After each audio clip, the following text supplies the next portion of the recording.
ओम नमः सिद्धेभ्य।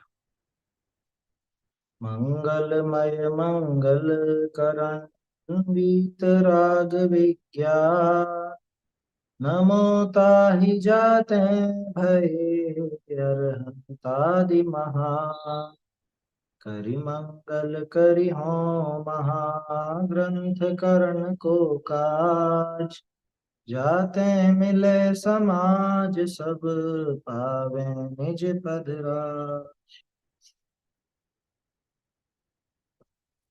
मोक्ष मार्ग प्रकर्षक में आठवां अधिकार अपन देख रहे थे और अब इसका अंतिम प्रकरण का भी अंत आ गया। आठवां अधिकार यहाँ पे कल अपन ने रीडिंग तो पूरी लगा ली थी। कल बात चली थी अपनी कि अन्य मत में और जैन मत में क्या अंतर है ना। वैसे अन्य मत समीक्षा तो पांचवा अधिकार है, लेकिन अन्य दर्शनों के शास्त्रों में वास्तव में अन्य मत की जगह अन्य शास्त्र और जैन शास्त्र ये कहें तो ज्यादा उचित रहे। अन्य मत में जो शास्त्र हैं उनमें कितनी कमियां रहती हैं या उनमें कैसी विपरीतताएं पाई जाती हैं, कल टोडरमल जी ने उसका थोड़ा सा इशारा दिया था अपने को। और सबसे बड़ी बात जो समझने की थी वो क्या, कि उपदेश में जो कथन है वो कथन भले कितने ही हों, लेकिन एक ही प्रयोजन का पोषण करने वाले हों तो वो स्वीकार्य होता है। और अगर एक कथन नहीं है, विपरीत अलग अलग कथन चलते हैं और समझ लीजिए कि वहां पे अगर अलग अलग प्रयोजन का पोषण करने वाले कथन हो तो वो बिल्कुल निरर्थक और अप्रामाणिक कहलाते हैं। अपेक्षाओं से फर्क नहीं पड़ता। अन्य मत में अपेक्षाएं तो है ही नहीं। अन्य मत में अपेक्षा नाम की तो कोई चीज है ही नहीं। और जो समझ लीजिए कि अपने यहाँ अपेक्षाओं का अंतर दिखता है उसमें भी सामंजस्य बैठ जाता है। तो इसलिए ये समझना चाहिए कि पढ़ने लायक अभ्यास करने लायक तो एक जैन दर्शन ही है। ऐसा जानी एक जिनमत ही का उपदेश ग्रहण योग्य है। क्या ये आखिरी लाइन पिछले पैराग्राफ की बहुत जोरदार थी। ऐसा जान करके एक जिनमत ही का उपदेश ग्रहण करने योग्य। जैन दर्शन ही पढ़ने लायक, सीखने लायक, सिखाने लायक। और कोई विद्या न सीखने लायक है न सिखाने लायक। क्या है समझ। और याद आता है समय सारजी में लिखते हैं ना, चौथी गाथा में उसमें वो शुद्ध परिचित अनुभूति कि परस्पर आचार्यत्व करते हैं। क्या मतलब खुद को वो सुनना भी खुद को वही पसंद, पढ़ना भी खुद को वही पसंद और अभ्यास भी निरंतर उसका ही। और इतना ही नहीं, परस्पर आचार्यत्व करते हैं। ये समझने की बात है। ये आखिरी लाइन पे अपन ने चर्चा तो खैर कल जल्दी जल्दी में कर ली थी, लेकिन अच्छा एक और चीज, पिछली बात जो आई थी कि उनके मत में दोष ठहरा है, तो दोष क्यों ठहरा है? झगड़ा था इसलिए ठहरा है क्या? ये झगड़ा वगड़ा नहीं है, वो तो भव्य जीवों से प्रेम है और सतर्क रहने की बात है। तो उन्होंने यही उपदेश दिया कि भैया जिन मत का ही उपदेश ग्रहण करना योग्य है, क्योंकि अन्य मत में शांति मिलने वाली नहीं है। कर लो भले, कोशिश करके देख लो।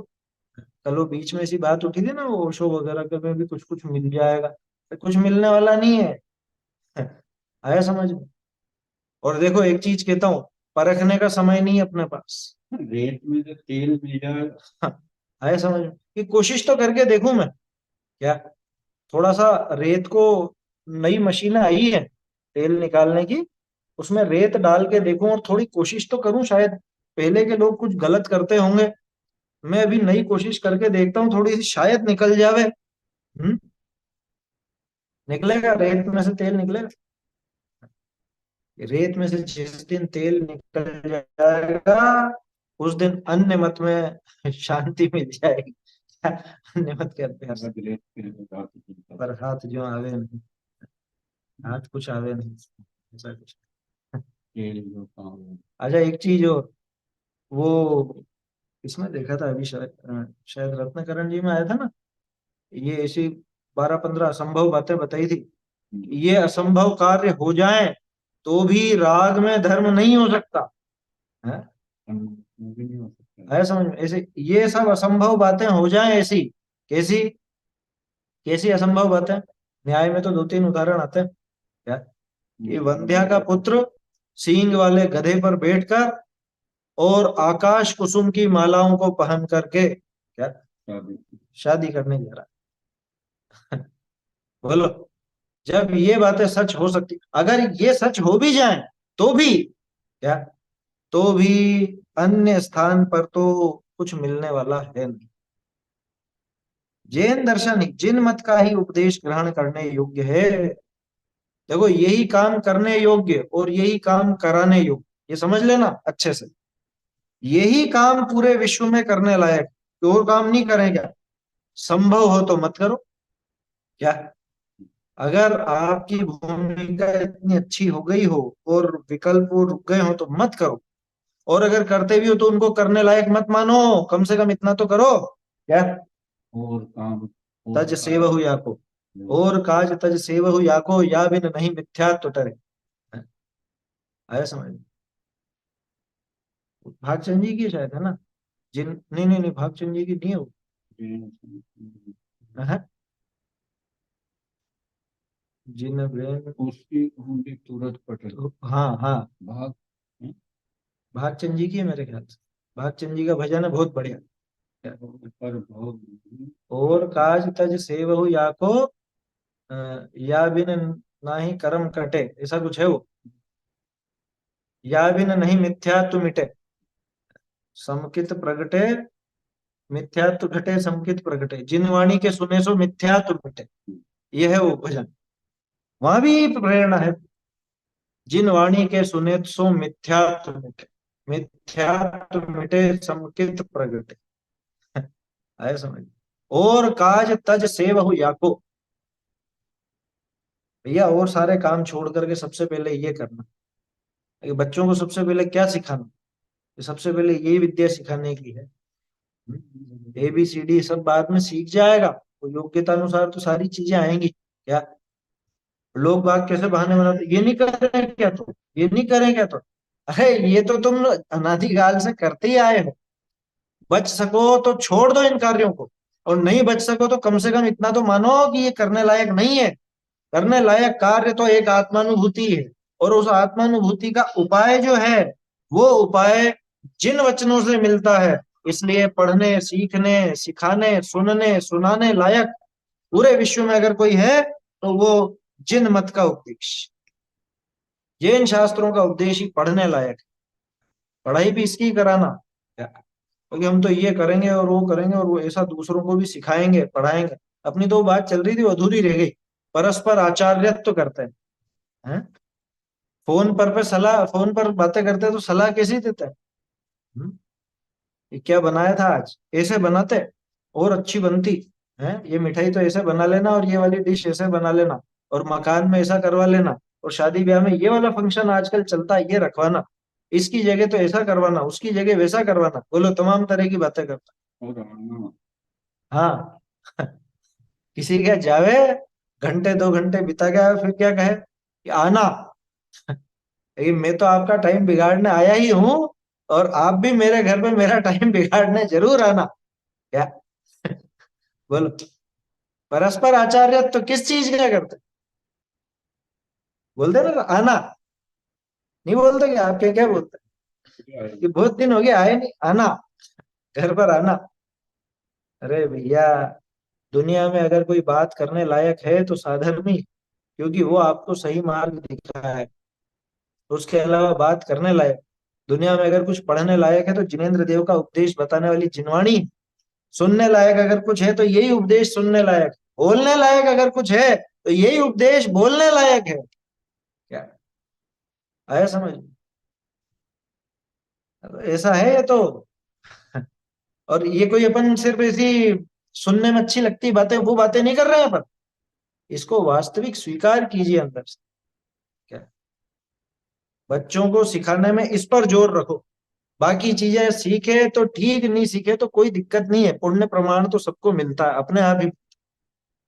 कभी जोर नहीं देना कि नहीं बेटा तुझको तो 90 95% लेकर के आना है, है।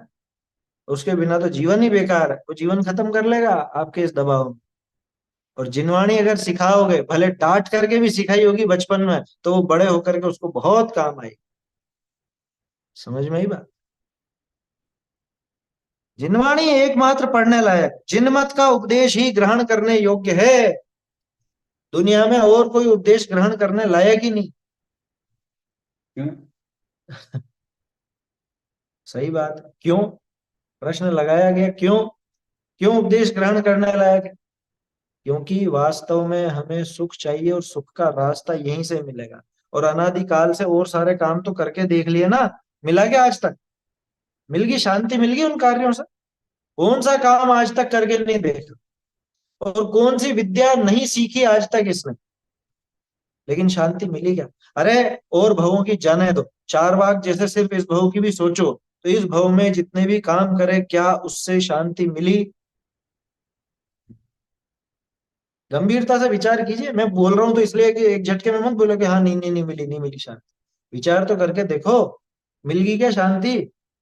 उस खाने पीने से, ओढ़ने पहनने से, आपके वो गप्पे लगाने से, इधर उधर घूमने फिरने से, किसी के मिलने जुलने से, है, अद्भुत दृश्य देखने से मिल गई शांति? हो गए सुखी, पूर्ण सुखी हो गए क्या आज जितने भी काम किए उनसे? उसके बाद फिर काम नहीं करता क्या? सुखी होने का अर्थ समझ में आया? उसके बाद अगर कुछ करना शेष रह जाए, क्या तो क्या? इच्छा रह जाए, कुछ काम बाकी रह जाए, तो वो सुखी नहीं। सुख नाम तो उसका है कि ऐसी तृप्ति जिसके बाद कुछ और करने का मन ना हो, कुछ और करने की इच्छा ना हो। आया समझ? और कुछ काम करना बाकी ही नहीं रहे। आत्म अनुभव करने वाले को तो बिल्कुल स्पष्ट लगती है। वो राग के प्रमाण जो भी है, राग के उदय में हो जाए वो बाहर के काम, वो अलग बात है, लेकिन वास्तव में उसको सुहाते नहीं होगा। ये बहुत बढ़िया लाइन है, ये तो अंडरलाइन करने जैसी। एक जिनमत ही का उपदेश ग्रहण योग्य है। जिनमत का उपदेश ही ग्रहण करने लायक है, अन्य कोई उपदेश ग्रहण करने लायक नहीं।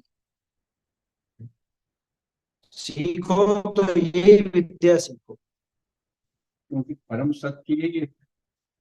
और कहीं सत्य मिलता हो तो तलाश लो, इतना टाइम बहुत हो तो अपने पास। जीवन जीने की कला, सही पद्धति यही है। इसके अलावा और कहीं से मिलेगी नहीं। हाँ, आया समझ? कर ही तो रहे हैं, रोजाना करके देखो, करके देखो, आजमा के देखो, ये तो नहीं देखा। हाँ, आप तो चको अब ही। कर ही लिया ना। इतने जीवन भर कर करके तो देख लिया। आजमा कर देखो। कौन सा काम नहीं करके देखा? ये सारे ही काम करके देख लिए, लेकिन उसमें तृप्ति नहीं मिली। और तुमको बाबू जी के नहीं ना, सुख की रेखा, उन्होंने और कंचन वो, कामनी प्राप्त। हाँ वो तो है ही। उसके अलावा है ना, कितनी तृप्ति मिली रे जड़ के प्यार। कितना करते हो प्रिया, वो अलग है। बोलो कितना का। कितनी तृप्ति मिली रे जड़ के प्यार में, लूट लिया अब तक कितना संसार। हैं? आज तक क्या मिल गया?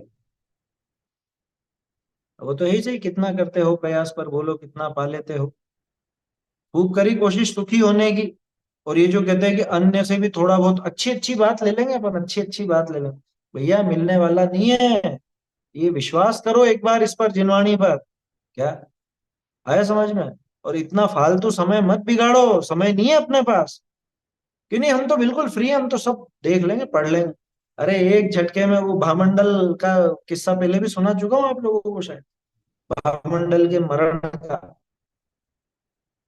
सारी योजनाएं धरी की धरी रहेगी, यूं करूंगा, यूं करूंगा, यूं करूंगा। कि वहाँ सामने एक्सीडेंट और मर रहे हैं, मर जाता है। चकना चूर हो रहे उसका भी तो ऐसा ही हुआ भामंडल का। हैं। उसकी तो फिर भी बात थी। हाँ।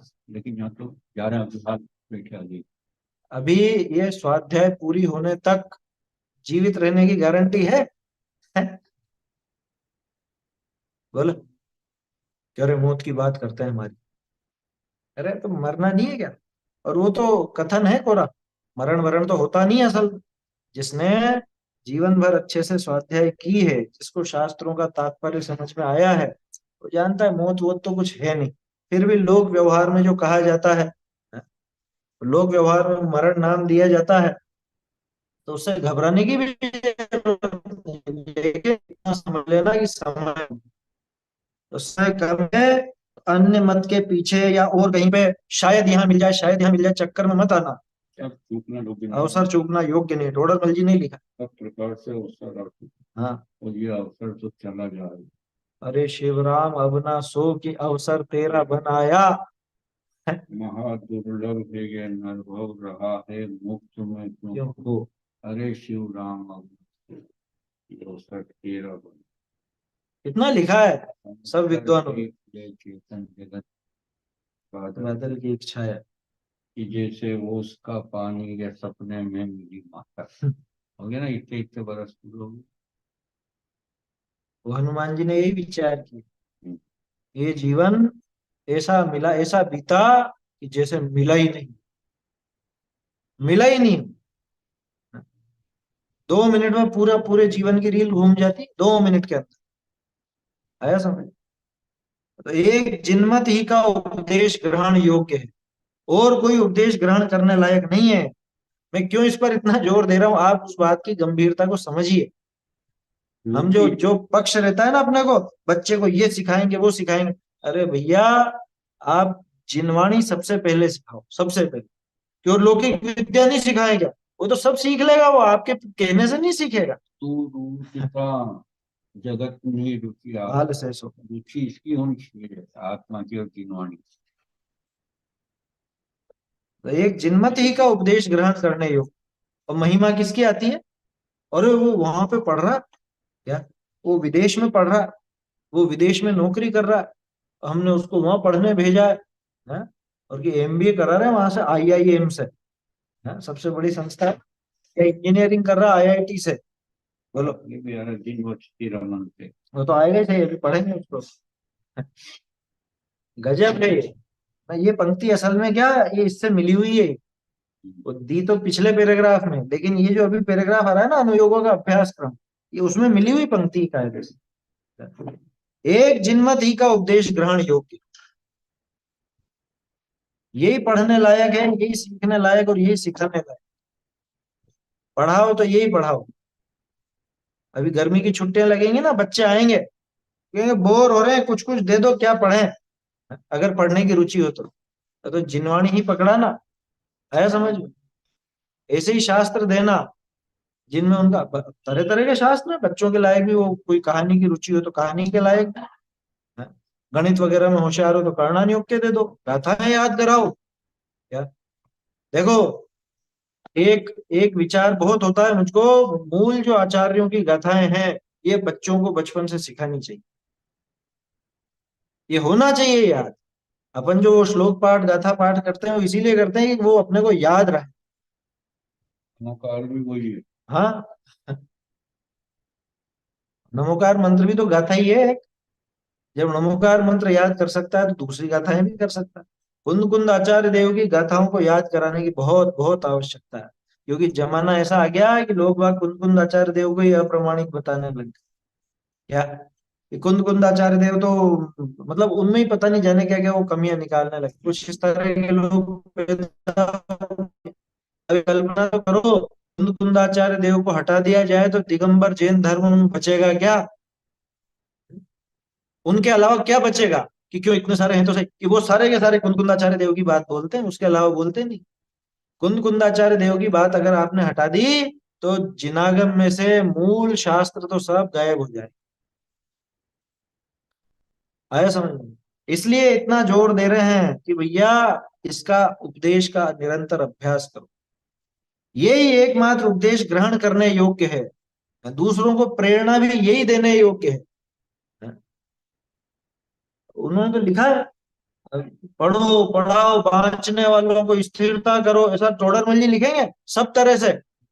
उस समय ज्ञान चंद्रिका की पीठिका में शुरू में स्वाध्याय की प्रेरणा जहाँ थी, वो तो पढ़ने लायक है वो कि बार बार निरंतर दोहरान कर लेना चाहिए उसका, उससे तो ऐसा उछाला सा आता है अंदर में। क्या। रुचि जागृत हाँ। होती है अध्याय को। देखो ये जो अभी आगे प्रकरण पढ़ेंगे ना अपन, कि कभी ऐसी शिथिलता आ रही हो तो वो जरूर पढ़ना। हम्म। कभी स्वाध्याय में मन वगैरह कम लगता हो ना, तो अपने सम्यक ज्ञान चंद्रिका की पीठिका वो जरूर पढ़ो, जरूर। ये दो चार पेज ही है। हाँ, कोई ज्यादा बड़ी तो है नहीं। वो तो बार बार रुचि तो वो आया समझ। गजब की है वो तो। और ऐसा टोडरमल जी बार बार लिखते, एक जिनमत ही का उपदेश ग्रहण योग्य है, वही उपदेश ग्रहण करने लायक, इसके अलावा और कोई उपदेश ग्रहण करने लायक। इसका आशय बहुत गंभीर है। गंभीर है का मतलब कि भैया हर काम में इसको अग्रणी रखो। दूसरों से बातें भी करो तो भले कितनी लंबी बातें करो, लेकिन जिन मत की करो, जिन मत के उपदेश की करो। किसी से मिलने जाओ तो उसको शास्त्राभ्यास की प्रेरणा देकर के चर्चा वही करो, जोर इसका होना चाहिए। जोर इस पर होना चाहिए। बात कुछ भी करो आप। अब बातें तो ये करेगा कोई, छोड़ेगा थोड़ी ना अपने बोलने से कि ये बातें मत करो मत करो। और बातें तो करोगे ही करोगे, तो सांसारिक बातें जितनी करो कम से कम उतनी धार्मिक बात भी तो करो। जोर इसका हो, कमी करोगे आया लेकिन समझ, जोर इसका हो।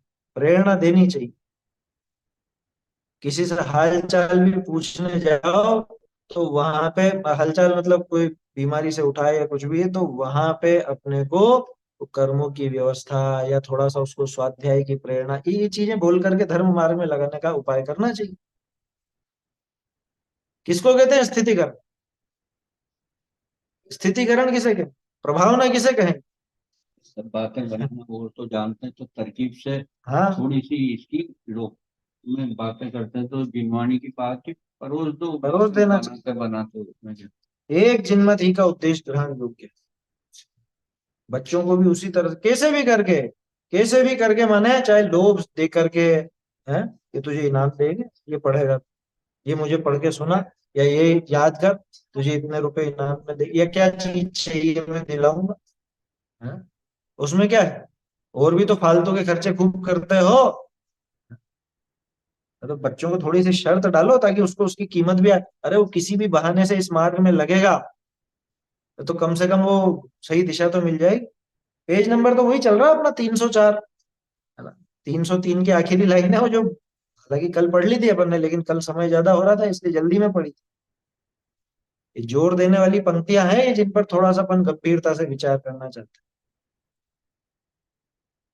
यूं दिखने में सरल है, वो जीवन में उतारने लायक पंक्ति है, लेकिन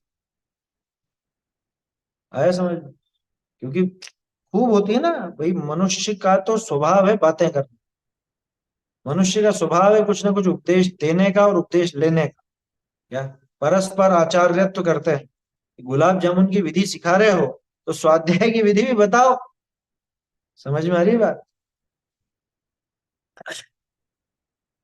और रेसिपी वगैरह और सब चीजें बताते हैं ना, और व्यापार के नुस्खे भी तो बताते हैं, हाँ? तो इधर आत्मा के भी यहाँ के भी बताओ, आत्मा के भी कि कौन से शेयर लेवे और कौन से बेचे हैं, बोलो ये भी पूछते हो कि नहीं पूछते हो? जब ये सारी बातें होती हैं तो कौन सा शास्त्र पढ़ने लायक है ये भी तो बताओ। टोडरमल जी को तो कितनी महिमा आती थी। वो उसमें रहस्य कुंड चिट्ठी में लिखा ना, और भी कुछ तुम्हारे शास्त्र नए देखने में आए हो, कोई नई बात पता चली हो तो मुझे जरूर बताना, है, भाई जी। है कैसा कैसा लिखा है संबोधन, अंदर से प्रेम झलकता है उन शब्दों में। समझ में आई बात? है तो ये जरूरी है। एक जिनमत ही का उपदेश ग्रहण योग्य है। क्यों? क्योंकि इसका उपदेश ग्रहण करने पर ही आत्मा का ग्रहण हो पाए। आगे आपने कोई विशेष ग्रंथ जाने हो तो हम्म। उनके बारे में मुझको लिख भेजना। हाँ, साधर्मियों को तो परस्पर चर्चा ही चाहिए। ये साधर्मियों को परस्पर चर्चा ही चाहिए। और संसार में हमेशा हमेशा के लिए रहने वाले को तो भोगों की चर्चा चाहिए। साधर्मियों को परस्पर कौन सी चर्चा चाहिए? आत्मा की चर्चा, जिनमत की चर्चा, जिनमत के उपदेश की चर्चा। साधर्मी की निशानी ये है। हाँ? जैसे कई बार क्या होता है, अक्सर ऐसा होता था, अभी भी होता है, ज्यादातर के साथ ऐसा होता है, जैसे शिविर वगैरह लगते हैं ना, देखो इसको अन्यथा मत लेना, लेकिन अक्सर हमारा भाव क्या होता है कि अपने कोई मिलने वाले या वो मिल जाए। जैसे अभी हम लोग शास्त्री, तो बेच वाले आ रहे हैं, हमारे बेच वाले आएंगे तो हम भी चले, चलो मिलना हो जाएगा पुराने साथियों से। अब मिल करके अगर धार्मिक चर्चा नहीं की, मिल करके अगर कोई तत्व चर्चा नहीं की, तो वो मिलना क्या मिलना है? फिर तो कोरी गप्पे तो जैसे अन्य लोग लगाते हैं दुनिया भर के, वैसे ही होगी।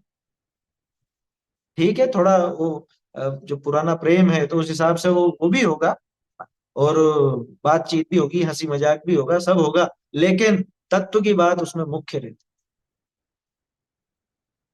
है, समझ। जो साधर्मी है, अभ्यासी जीव है, उसको तो तत्व की बात की मुख्यता रहती चित्त जो है प्रति प्रीति चित्तेन है। हाँ, इन वार्ता की ही, ये श्रोता, वार्ता भी ही करा कहते हैं। वार्ता भी ही उक्ता, वार्ता भी ही श्रुता, वार्ता भी ही अभ्यासिता, सब आ जाएगा उसमें तो। तत्प्रति प्रीति चित्तन की, प्रीति पूर्वक जिसने ये बात भी की है। चेतन स्वरूप से अनुभव का उद्यमी रहना। हाँ, वो उद्यमी कैसे रहेगा? पढ़ेगा ही नहीं तो कैसे, जानेगा ही नहीं तो कैसे?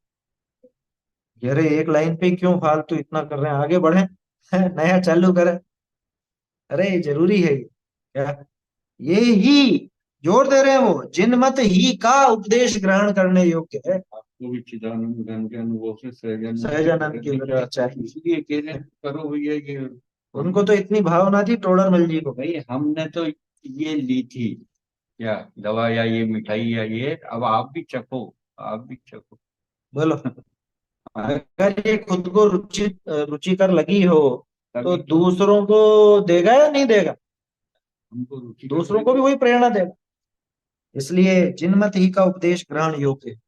जैसे भी आता हम हट से भी जो हाँ, कि जिद करके भी, तेरे पीछे पड़ करके भी तुझे इस मार्ग में लगाना चाहिए। ये ज्ञानियों का स्वर है ये, कि ठीक है साहब, जिनमत का ही उपदेश ग्रहण करेंगे, लेकिन क्रम भी बता दो। आपने चार अनुयोग बताए, जो क्रम भी बता दो। हालांकि थोड़ी सी चर्चा कल करी थी अपन। तहा प्रथमानुयोग अधिक का अभ्यास करना, पहले तहा पहले या का अभ्यास करना, पीछे या का करना, ऐसा नियम नहीं। क्या? कि वहां पे कोई ऐसा नियम नहीं है कि पहले इसका अभ्यास करना फिर उसका। है ना, कल भी अपन ने बात की थी कि किसी को कोई नया नया लगा हो, उसको कौन सा ग्रंथ दें सबसे। टोडरमल जी के जमाने में तो बात अलग थी। अपने से पूछे तो अपन तो यही कहेंगे, सबसे पहले मोक्ष मार्ग प्रकाशक दो, कोई नया व्यक्ति भी हो तो। आया समझ में? अधिकांश लोग क्या, अरे नहीं नहीं, पहले कहानी दो, कहानी। अरे पहले कहानी दे दी, और वो गंभीर या गहन अभ्यासी हुआ, तेज बुद्धि वाला हुआ, तो वो ऐसा चिढ़ेगा ना जैन दर्शन से, जो फिर उसको आगे पढ़ने का मन नहीं होगा। कि क्या इनके भी वही कहानी कहानी, कुछ ऐसी बात होती जिसमें बुद्धि लगती। भैया भूमिका देख करके, बुद्धि देख करके, समय देख करके वो शास्त्र का अभ्यास करा। ये तो पूरी साइकोलॉजी से, मनोवैज्ञानिक ढंग से बिल्कुल गूंथ के लिखा हुआ हाँ, है। मोक्ष प्रकाशक तो पूरा ऐसा ही। उसकी चर्चा लिखी अपनी, दुखी होने का भी बताया शुरू से आगे। तो सबसे पहले कौन सा देना? व्यक्ति को देख करके वो नाम बताना। देखो एक चीज जरूर है, मुझे ऐसा विचार आता है कि जो एकदम अभी नए हैं, नए का मतलब बच्चे, छोटे बच्चे हैं, और जो बूढ़े हैं ना, मतलब जो दोनों शुरुआत की और अंतिम जो अवस्थाएं हैं, इनमें तो सबसे पहले और सबसे आखिर में अध्यात्म ही सिखाने लायक। क्या? बच्चों को भी सबसे पहले जीव अजीव की बात बताने लायक। शुरुआत उसी से करो जो आखिर में सुनना चाहते, ये नियम है इसका। और बीच का जो समय है, अब उसमें फिर आप दुनिया भर की, और दुनिया भर की माने सारे जिनागम की वो सब चीजें सिखाओ। गुण स्थान, नए, न्याय है, और कर्णानुयोग की और सिद्धांत की बातें, 47 शक्तियां, 47 नए हैं, तरह तरह की गाथाएं। समझ में ही बात। और चीजें श्रावकाचार की, प्रथमानुयोग की, ये सब चीजें भले सिखाओ, कोई दिक्कत नहीं, लेकिन ये विद्या सबसे पहले सिखाने लायक है। मतलब ऐसा लगता है कि बच्चों को वही सबसे पहले सिखाना जो आप बुढ़ापे में सुनना चाहते हो उनसे। मृत्युशैया पर जो आपको सुना सके, वो चीज सबसे पहले सिखाओ, अध्यात्म विद्या सबसे पहले सिखाओ। ऐसा है। तो तहाँ ऐसा पहले या का अभ्यास करना, पीछे या का करना, ऐसा नियम नहीं। अपने परिणामनी की अवस्था देखी, अपने परिणामों की अवस्था देख करके जिसके अभ्यास ते अपने धर्म विषय प्रवृत्ति होई, तिसी का अभ्यास करना। जिसके अभ्यास से धर्म में प्रवृत्ति हुई। जैसे अब बच्चा है, थोड़ा बहुत तो आपने सिखा दिया, लेकिन उसको कहानियों का शौक है, तो पहले तो दादी नानी इन लोगों को कहानियां याद रहती थी, है, तो अपने नाती पोतों को सुना करके सुलाती थी वो। अब तो नानियों को दादियों को ही याद नहीं है, कहानी क्या याद नहीं है? क्या सुनाएंगी? इसलिए ये जरूरी है, ये भी बच्चों को अगर कहानी वगैरह का शौक हो तो एक बहुत अच्छी आदत बन जाएगी, पढ़ने की आदत भी पड़ जाएगी उसको। या उसको पढ़ने को दो कि ले बेटा ये पढ़िए कहानी, ये प्रद्युम्न चरित्र पढ़, ये धर्म परीक्षा पढ़, छोड़ेगा नहीं एक बार उसको ये पुस्तकें मिल गई तो। क्या आया समझ? बहुत रुचिकर है। तो कोई सोचता होगा ये तो बस ऐसे ही यूं ही कह देते हैं रुचिकर है, रुचिकर है, हैं? कोई पढ़ो, पढ़ के पढ़ के देखो एक बार, वो जो कहानी किस्से हैं उनको पढ़ के देखो आप, या आपके सीरियल वीरियल कहीं नहीं लगेंगे उसका।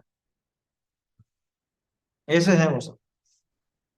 तो अपने परिणामों की अवस्था देख, अब किसी को थोड़ा दिमाग ज्यादा चलता है अच्छा, और उसको कुछ ऐसी चाहिए तो कर्णा योग पकड़ा दो, कि ले भैया कर्णा योग का अभ्यास कर, ये तुझे विशेष समझ में, न्याय की बातें सिखा दो। आया समझ में? ये जो क्या कहें, सीखने की उम्र जो कहलाती है 12-13 से लेके ये 18-19 साल तक की जो उम्र है ना, इसमें बहुत दिमाग काम करता है तेजी से, बढ़ने की उम्र है ना ये, इसमें ये सिखाने लायक। लेकिन उसके पहले अध्यात्म की बात सिखा देना चाहिए सबसे पहले।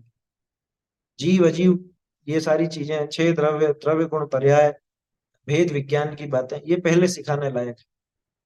क्योंकि उसके आधार पर अगर वो पढ़ेगा तो सही पढ़े, उसके बिना पढ़ेगा तो शुष्क ज्ञान हो जाए।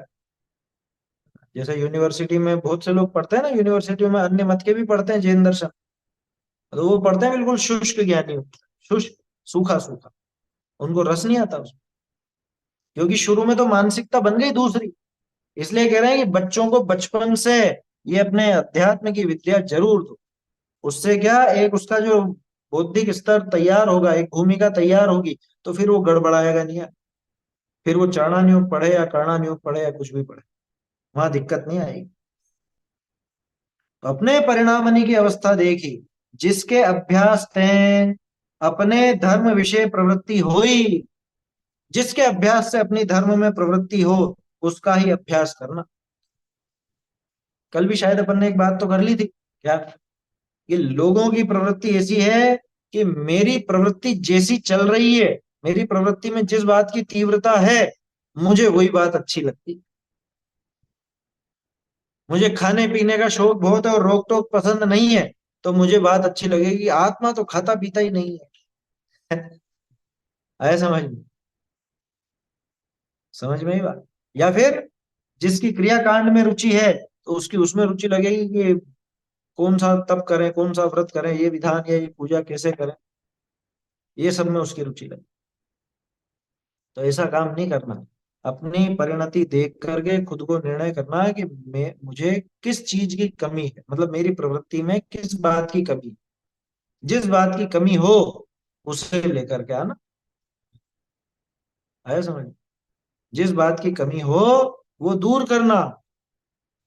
स्वच्छंदता बढ़ रही है, शिथिलाचार बढ़ रहा है, तो आचरण परक जो ग्रंथ है, अपने चरणान योग के ग्रंथ है, उनको पढ़ना, ताकि वो एक लेवल बन जाए।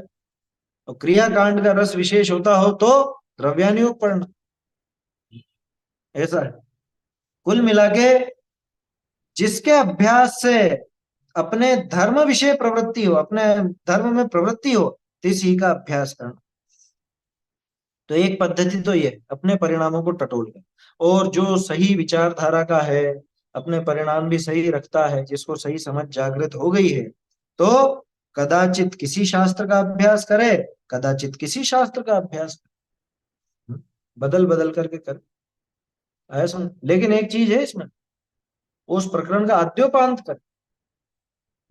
जो भावना, बार भावना आदि का तो हाँ, रोकना वो तो नहीं, निरंतर करने की है। चिंतन मनन करते रहना। भेद विज्ञान की बात जिसमें सीधी आती है, ऐसी वैराग्य भावनाएं, सामायिक पाठ, 12 भावनाएं, ये तो निरंतर, ये तो एक नियमित होना चाहिए। आध्यात्मिक भजन आदि ये अपन पुराने कवियों के भजन देखते हैं ना, ये तो ऐसे ही गुनगुनाते रहो। हाँ? जिसमें अध्यात्म निकलता है वो तो 24 घंटे चले, कोई दिक्कत नहीं है। बाकी जो शास्त्रों की बात है अपन तो वो कर रहे हैं। शास्त्रों का अभ्यास जब करें तो पलट पलट के कर ले। अगर अच्छा अभ्यास इसको हो चुका है, सभी तरह का संतुलित अभ्यास है, तो फिर किसी भी ग्रंथ का अभ्यास करे बदल बदल, है ना। लेकिन देखो, कोई नया ग्रंथ जब भी लो तो आद्योपांत अभ्यास होना चाहिए। अगर वो क्रम में पूरा चला रहे तो आद्योपांत होना चाहिए। यूं नहीं कि हाँ पढ़ रहे थे, फिर बाद में मन नहीं लगा छोड़ दिया, दूसरा ले लिया, फिर दूसरा ले लिया, ऐसा नहीं करना चाहिए। तो अभ्यास तो बराबर होना चाहिए। जिसके अभ्यास से अपने धर्म विषय प्रवृत्ति हुई तिसी का अभ्यास करना, अथवा कदाचित किसी शास्त्र का अभ्यास करे, कदाचित किसी शास्त्र का अभ्यास करे, कभी किसी शास्त्र का, कभी किसी शास्त्र का, ऐसे। हाँ, ठीक है। बहुरी, अब ये खास चीज तो यहाँ, बहुरी जैसे रोजनामा विषय तो, रोजनामा बोलते हैं रोज नामचे को, क्या बोलते हैं उसको? बही खाता, नहीं नहीं, बही खाता नहीं है ये। ये बही दिखा रही है ना, रोकड़ कहते हैं। अच्छा, इन्होंने यहाँ पे बही, रोज नामचा लिखा तो है। हाँ, रोज नाम से लिखा ना उसमें। अच्छा, इसमें बही लिख दी इन्होंने, ठीक पोस्टक में बही है। नहीं, उसका एक और नाम है लेजर, क्या बोलते हैं, लेजर नहीं बोलते। खाता भी है। और रोकड़ बोलते हैं। हाँ, वो डेली का जो डे बुक रहती वो तो रोकड़ है होती है। ना। हाँ, दैनिक रोकड़ की। केस बुक जो कहते हो। हाँ, तो उसमें उसमें सारी एंट्री होती है डेली, है ना। इसमें तो देखो अब रोज नाम से बही है क्या जैसे। कहा, और सीधा सा अर्थ तो सीधा ही है उसका, रोज नामचा का मतलब, और पूरी पूरी एंट्रियां जिसमें होती हैं सारी, जहाँ तहाँ उसमें तो अनेक रकम जहां तहां लिखी, तरह तरह की रकमें लिखी हुई हैं, कोई कहाँ पे कोई कहाँ पे। तिनको खाते ठीक खतावे, खाते में ठीक खतावे यानी खतो नहीं करे। हाँ ठीक है, खाते में ठीक खतो नहीं करे। तो लहना देना का निश्चय, लेने का और देने का बराबर निश्चय होगा कब, कि अगर सही ये एंट्री करी है तो, है ना। डेबिट की जगह डेबिट किया है, क्रेडिट की जगह क्रेडिट किया है तो। पहले नामे जमा चलता था, है ना। ये नामे में जमा कर दिया और जमा में नामे कर दिया तो ये उल्टा हो जाएगा काम। लेने देने का कोई निश्चय नहीं हो पाए। समझ में ही बात। अब वो तो एक डेली की डायरी है, क्या रोज नामचा माने वो डेली क्या किया आज दिन भर में, क्या है, ये इसने इतने पैसे दे गया, ये इतने पैसे ले गया, ये कर गया, ये ऐसा हो गया, ये वैसा हो गया, ये माल इतना बिका, ये सारा तो एक वो डे बुक में आ गया पूरा का पूरा। अब करना क्या है, अब वो जो बही खाते हैं, है ना, उन खातों में सही ढंग से लेने लेनदारों की लिस्ट में लेनदार वाले रकम डाली जाए, देनदारों की लिस्ट में देनदार की रकम डाली जाए, और जो जो भी कुछ वो दिन भर का व्यापार हुआ है उसका बराबर, उस क्या बोलते हैं उसको, जो भी सामान आया गया आय व्यय हुआ वो सारा बराबर लिखे, तब तो उसकी विधि पूरी मिल जाती। व्यापार में लेने देने का निश्चय भी उसको बराबर, कि कौन सा माल घट रहा है, क्या माल लेकर के आना, किसको किसने मतलब उधार कितना लेकर के गया है, उससे कितना रुपया लेना है, या किससे अपन ने माल उधार ले रखा है तो उसको कितना रुपया देना है, ये सारा तभी जाकर के निश्चय हो पाता है। बोलिए।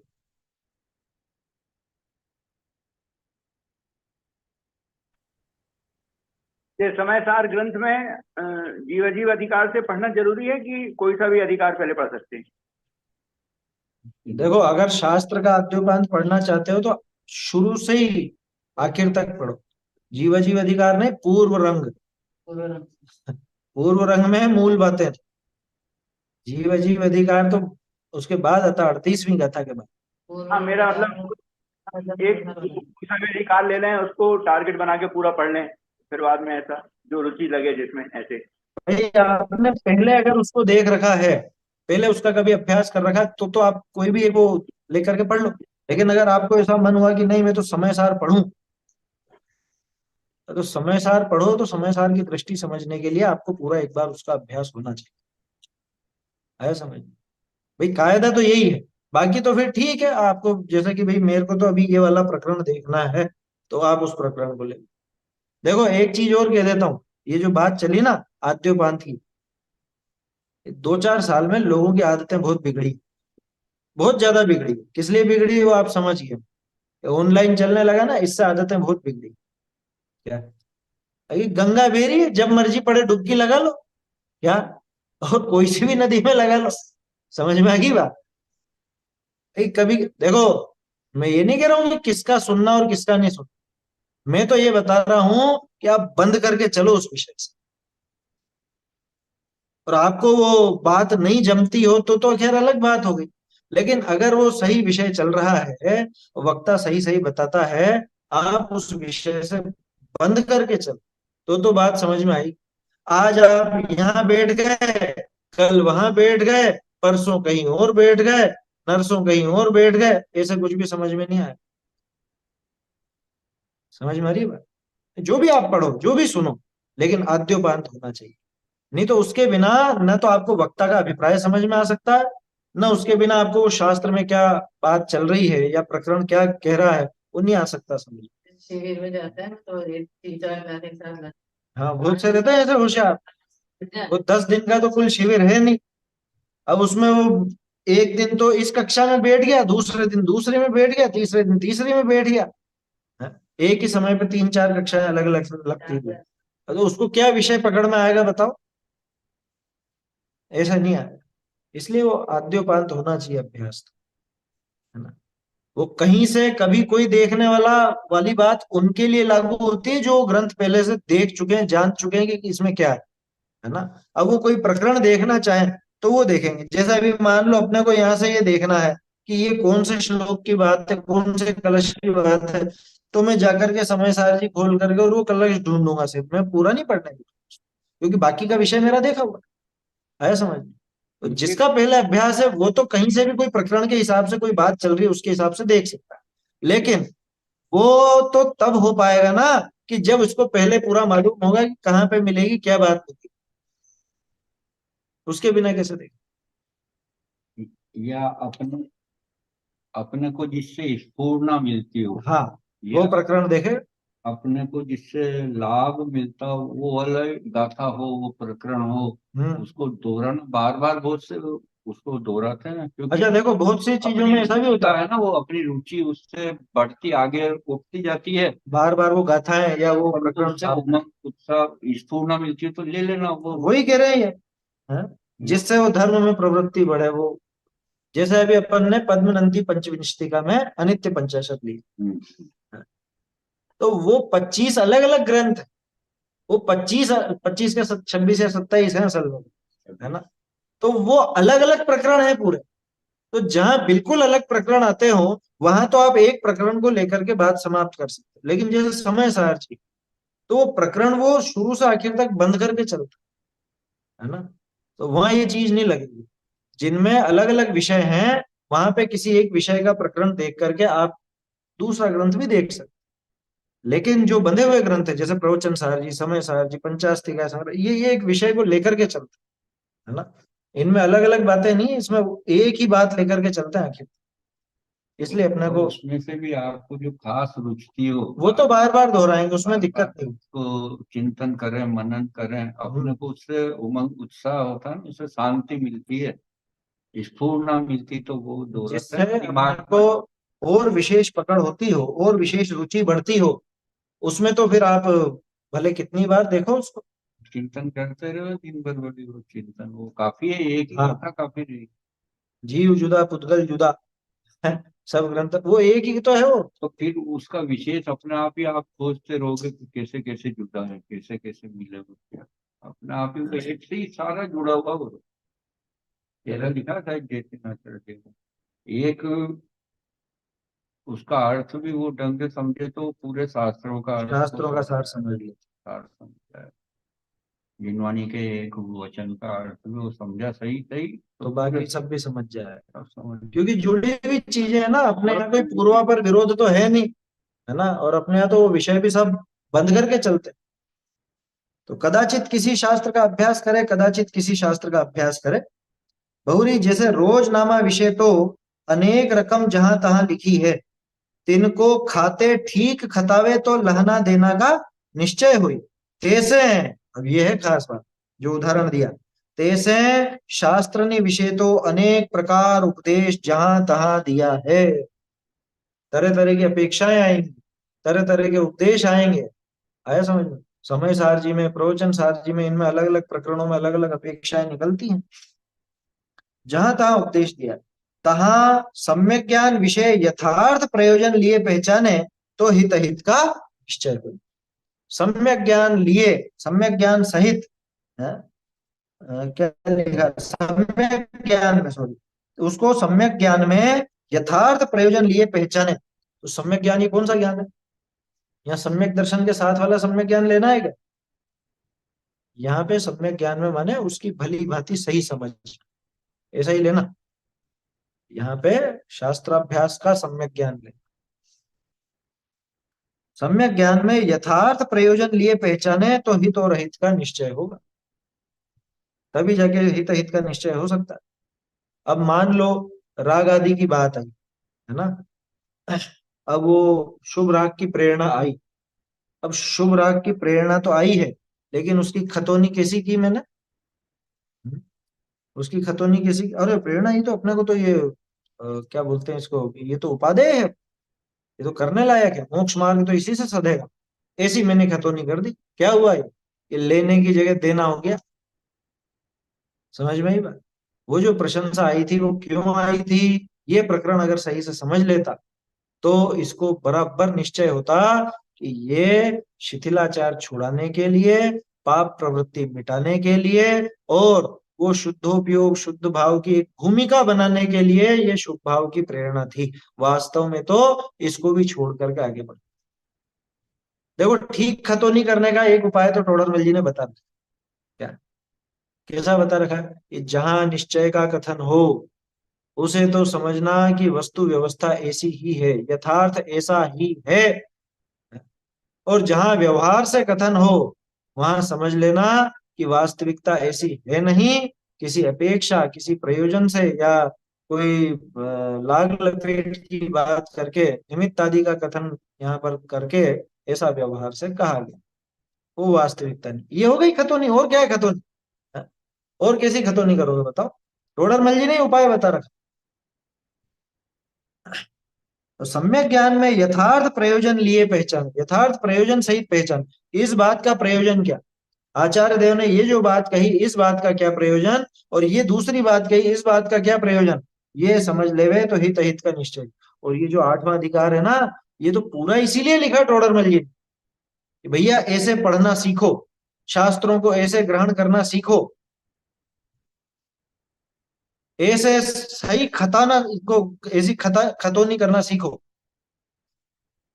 क्या, इस तरह का उपदेश आया तो ऐसा समझना है, इस तरह का उपदेश आया तो ऐसा।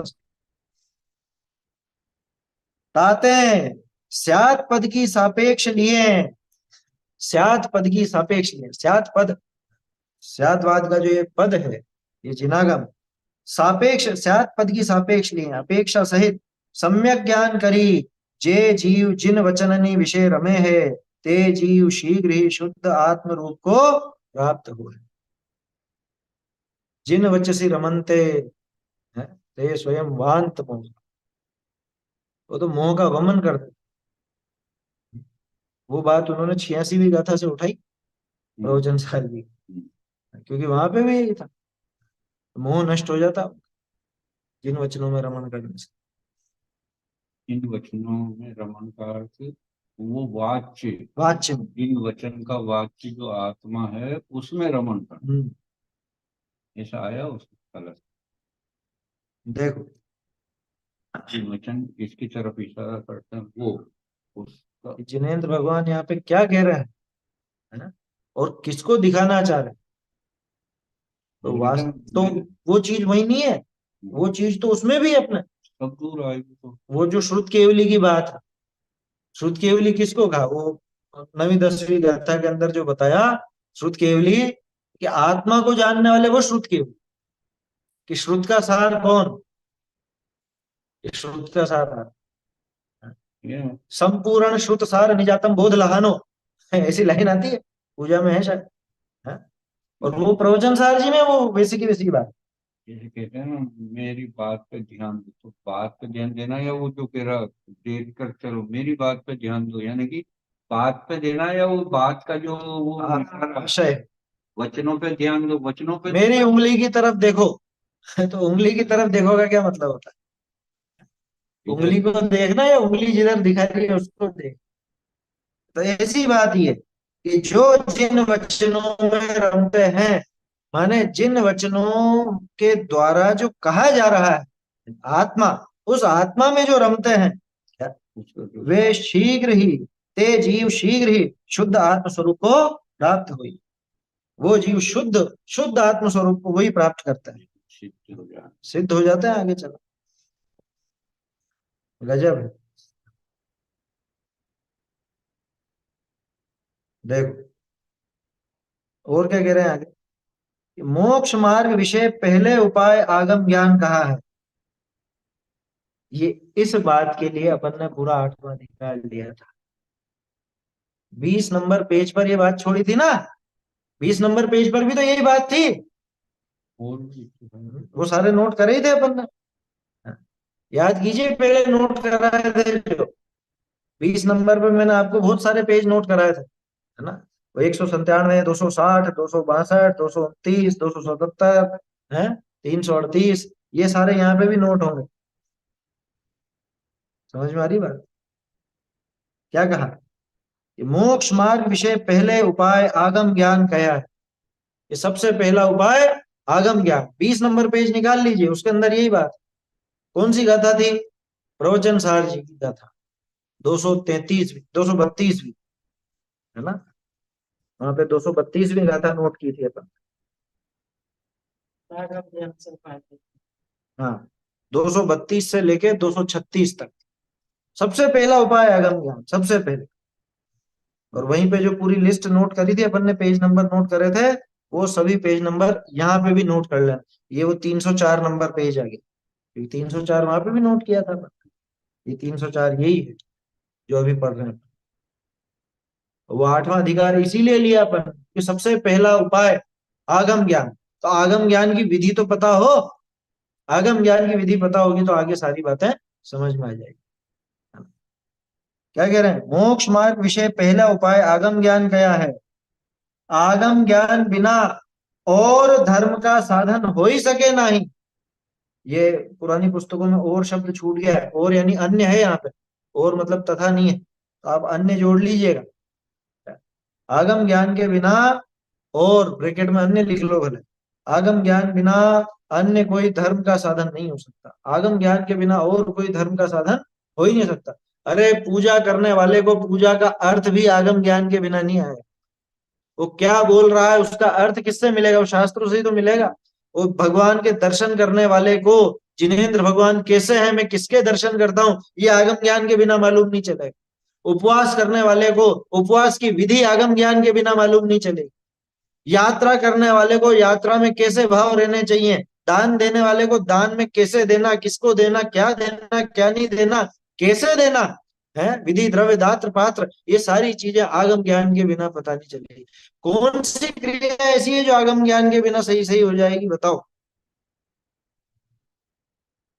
जगत में एक भी क्रिया ऐसी नहीं मिलेगी जो आगम, मतलब अपने धर्म की बोल रहा हूं, धार्मिक क्रिया एक भी ऐसी नहीं है कि जो आगम ज्ञान के बिना आप सही से कर सको।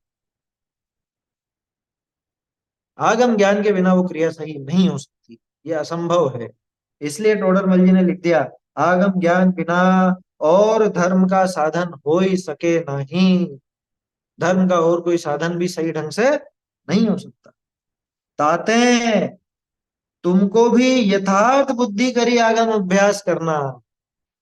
ये उन्होंने अपने को क्या कहे, एक जिम्मेदारी सौंपी कि तुमको भी यथार्थ बुद्धि रख करके, यथार्थ बुद्धि से आगम अभ्यास करना। हम्म। पक्षपात लेकर के आगम अभ्यास नहीं करना, क्योंकि ये तो हमारे उन्होंने लिखा है इसलिए हम इसको पढ़ते हैं, या हमको तो ये वाले प्रिय लगते हैं इसलिए इनकी सुनते हैं या इनको पढ़ते हैं, ऐसा नहीं। पक्षपात रख करके नहीं करना, यथार्थ बुद्धि। या हमको तो इस क्रिया का विशेष पक्ष है तो हमको तो ये बातें अच्छी लगती, समझ में आई बात? जैसे बहुत से लोगों को रस होता है ना, जहाँ पे ये क्रियाकांड की बात विशेष आती है, वह विशेष जागरूक होकर के सुनते हैं। और जहाँ आत्मा की बात आए वहां तो आत्मा में लीन हो गए हो जैसे, ऐसे सो जाते हैं, घूम जाते हैं। समझ में आ रही बात? तो यथार्थ बुद्धि रख के, अब यथार्थ बुद्धि कैसी रखना शास्त्र अभ्यास में, वो तो पूरे 8वें अधिकार में दिखाया टोडर बुद्धि है। जो जो पूरा 8वें अधिकार में अपन ने पढ़ा वो सारी यथार्थ बुद्धि है। यथार्थ बुद्धि से आगम अभ्यास करना, तुम्हारा कल्याण होगा। ये टोडर मल जी ने कह दिया स्वस्ति। आया समझ में? ये मुख्य है लाइन, ये चीजें यहाँ लिखी, इसलिए अवश्य इसके अभ्यास में प्रवर्तो, हाँ, तुम्हारा कल्याण होगा। 20 पेज करो मिलान करो, 20 नंबर पेज देखो। एक पेज लाइन है। ये यहाँ पे इनका समागम हो गया, पहले अधिकार के अंत का और 8वें अधिकार, इसलिए अपन ने लिया साथ। कि अवश्य इसके अभ्यास में प्रवर्तो, देखो, तुम्हारा कल्याण। पुनश्च इस ग्रंथ का तो वाचना सुनना विचारना बहुत सुगम है ना?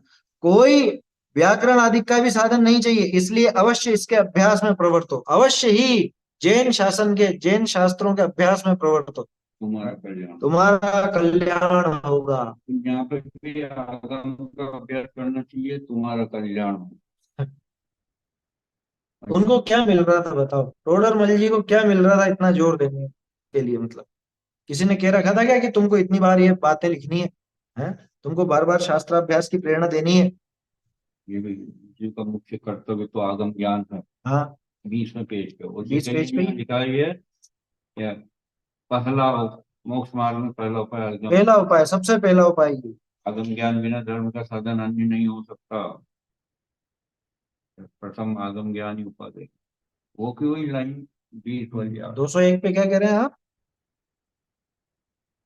201 पे तो अलग प्रकरण है वो, बाह्य शास्त्रों में बुद्धि विचरती है वो।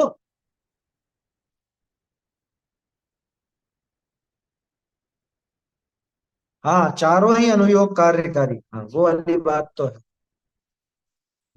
वो तो आएगी इसके अंदर अपने आप ही आ गई ना। चारों अनुयोग कार्यकारी में आगम चारों ज्ञान। का आगम ज्ञान में चारों शामिल है। अच्छा, आगम का अर्थ यहाँ पे कर्णानुयोग मत समझ गया। चारों। आगम ज्ञान माने चारों अनुयोग, चारों ही अनुयोगों के शास्त्र, उनको आगम ज्ञान में ले। तो आगम ज्ञान निरंतर करो भैया, शास्त्राभ्यास निरंतर करो, तो ही जाकर के कल्याण होगा। इसके बिना कल्याण की कोई विधि है ही नहीं जगत में, इसके अलावा कल्याण की विधि नहीं। जैसे लिखा है, आत्मानुभव सर्वोत्तम का है। और वो कार्य इससे सधता है, शास्त्राभ्यास के बिना वो कार्य नहीं सधता। तो इस तरह से ये 8वें अधिकार, ये अपनी चर्चा पूरी हुई इस पर। और टोडर मल जी ने तो बहुत प्रेरणा दी है अभ्यास की, बहुत ज्यादा प्रेरणा दी। पहले अधिकार को पूर्ण करके जहां टोडर मल जी ने समाप्त किया था कि भाई शास्त्र के अभ्यास में प्रवर्तना, तो कैसे प्रवर्तना है वो समझने के लिए अपन ने पहले 8वां अधिकार, अब इसके बाद अपन क्रम से वापस चालू करेंगे। अब दूसरा अधिकार है ना, वो अपन सोमवार से चर्चा करेंगे। क्या कह रहे हैं, छठा अधिकार इसके बाद लेने लायक नहीं, इसके बाद छठा लेने लायक नहीं है, वो क्रम गलत है, उसमें तो दिक्कत होगी। क्या आया समझ? छठे की बात करो तो फिर तो 5वां लो पहले, है ना? वो नहीं, ये तो 8वां इसलिए अपन ने लिया है कि भाई अपने को अपेक्षाएं वो विवक्षाएं समझ में आने लगे, उससे ये पूरा का पूरा क्लियर हो जाएगा। इस वजह से अपन ने लिया। अब सोमवार से फिर अपन ये प्रारंभ करेंगे। है ना?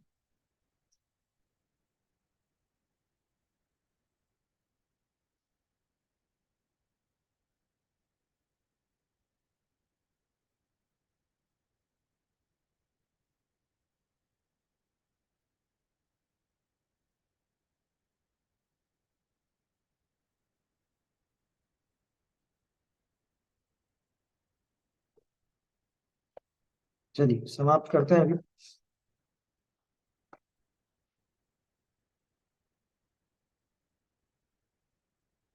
हम्म।